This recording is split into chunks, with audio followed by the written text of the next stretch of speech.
Marcos, me da gusto que nos hayas recibido aquí en Acayuca, que estemos en tu despacho y que podamos continuar con esta serie de podcasts que ilustran a la sociedad. Gracias por la invitación, por continuar con esta labor que queremos difundir los temas de actualidad, ya sean jurídicos o algún tema socialmente importante, y agradecer que sigas con ese entusiasmo para poder contribuir a la sociedad veracruzana.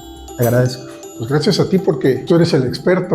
La reforma judicial, ¿cómo vamos desde tu punto de vista? Fíjate que es un tema súper importante. Voy a tratar de tocarlo con una objetividad que me debe de tener, no por haber sido servidor público antes de la reforma, sino cómo va funcionando este cambio de juzgadores. Creo que la idea es buena, era implementar juzgadores de mejor calidad o más cercanos a la población, con mejor calidad educativa, de libre arbitrio para juzgar. Sin embargo, perdimos la brújula en el sentido de que reformaron nada más una institución, pero no reformaron los subsecuentes instituciones. ¿Cuáles serían? Ministerios públicos, fiscales, que están rebasados humanamente en sus... Mucho trabajo, pocos fiscales, ya no tienen acceso a tantos compañeros o ayudantes, se están viendo rebasados por la alta criminalidad que hay en el Estado. Esto implica que hay una deficiente investigación y que en juzgados o en juicios se caigan esas investigaciones. También las policías no están siendo reformadas, no podemos exigirle a los policías que den la vida por la sociedad si no les damos un sueldo decoroso, si no les damos prestaciones superiores a la ley por el alto riesgo de su trabajo. ¿Cuáles serían estas?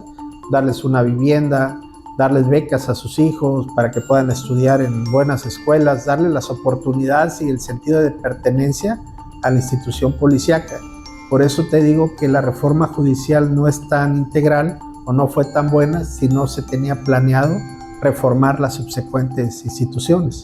Marcos, ¿podría creerse que fue hecha al vapor o en las rodillas? Yo creo que fue apresurada porque tenía que planearse cuáles iban a ser las consecuencias de no tener a todo el sistema de justicia, hablo desde policías, peritos, ministerios públicos y jueces, altamente capacitados. Perdón, no quiero ser fatalista, pero ¿falló entonces la reforma? Yo creo que estamos todavía en vísperas de que se vea si fue buena o no, pero sí hay ya voces que están diciendo que en algunos lugares hay retroceso porque hubo gente que no tenía el perfil para ser juzgadores.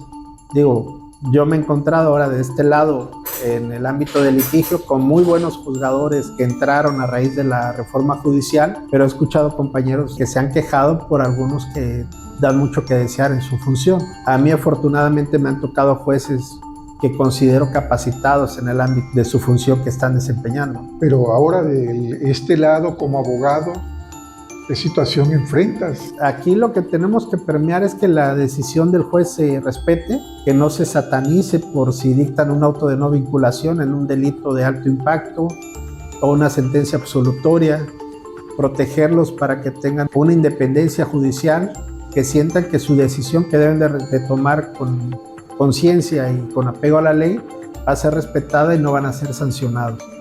La sociedad debe de entender que los jueces están no para caerles bien a los ciudadanos, sino para aplicar la ley de acuerdo a las pruebas que se desahoguen en ese procedimiento.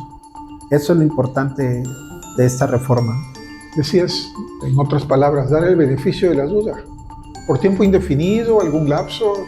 Yo creo que solito la reforma va a ir dando y purgando a la gente que no sirve para efecto de meter a nuevos jueces que tengan la vocación, porque esto no es de experimentar, soy juzgador, sino deben de tener una vocación, la preparación para efecto de poder dar el servicio de mejor calidad, pero sobre todo el carácter para poder resolver con apego a justicia. Y esto es importante que la sociedad lo exija y los gobernantes lo evalúen. Pero esto ya choca con lo que reza de la ley pronta y expedita.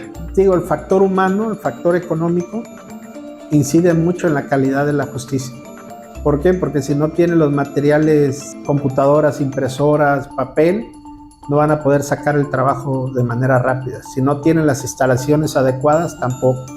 Pero si no tienen el personal, no van a poder resolver los acuerdos por más tiempo que rapidez que se les exija, porque a mí me consta que hay personal que entra a las 8 de la mañana y sale a las 10 de la noche, y comen, desayunan, cenan en esos juzgados por querer sacar su trabajo. Entonces, es hacer un análisis de todo el sistema de justicia y reforzar económicamente en esta área tan importante y tan exigida actualmente por la sociedad.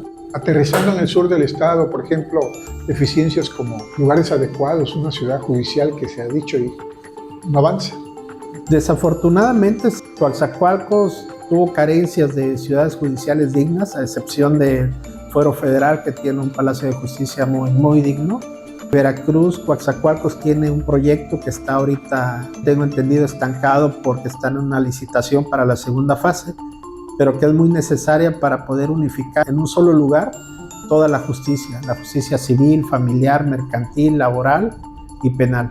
Entonces, ese edificio que se está construyendo a las entradas de Veracruz o al lado del ITESCO es muy necesario para que la gente tenga las condiciones donde va a recibir justicia, ¿no?, que tanto pide. Pero en tanto, pues, la justicia seguirá durmiendo el sueño de los justos. Claro, es un tema que los gobernantes han dejado olvidados. Yo recuerdo que antes se decía que los jueces debían tener muy buenos sueldos, muy buenas prestaciones, porque primero, están mucho tiempo ahí. Segundo, muchos jueces no son de la localidad donde están radicando. Tercero, si tienen un buen sueldo, es menos probable que se hagan proclives a la corrupción. Por eso debe ser una reforma integral con estándar de exámenes constantes, con buenos salarios, con una buena protección de sus jefes, pero sobre todo transparencia en sus resoluciones. Que la sociedad sepa por qué dictan una libertad, quién falló, si fue la policía, si fue el Ministerio Público o si realmente no había pruebas en contra de esa persona. Transparencia. Yo creo que actualmente eso es lo que se exige, transparencia, porque la sociedad exige a la policía, exige a los ministerios públicos que encarcelen a los delincuentes, y por esta presión social a veces no se hacen las cosas conforme al debido proceso se requiere. Ese es el punto, ¿no? Estamos exigiendo mucho, que es un deber de la policía, de los ministerios públicos, procurar justicia, pero no se están respetando los derechos de las partes. Y esto es algo que es muy grave, porque estamos sacrificando derechos por llenar el ojo mediático de la sociedad de que se están cumpliendo con la ley. Pero no se cumple de fondo.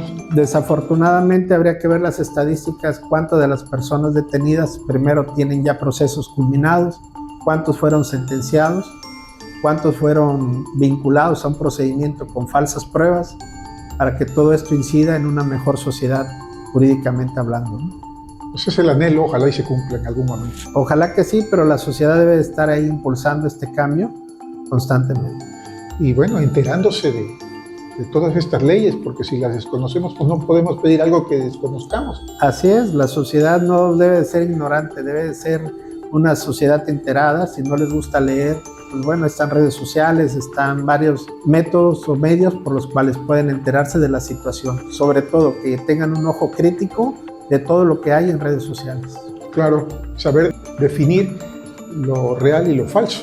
Así es, eso es muy importante, que no se dejen llevar por informaciones falsas que puedan satanizar a una persona y que ya la linchen mediáticamente. Pues Marcos, muchas gracias. Gracias, Pedro.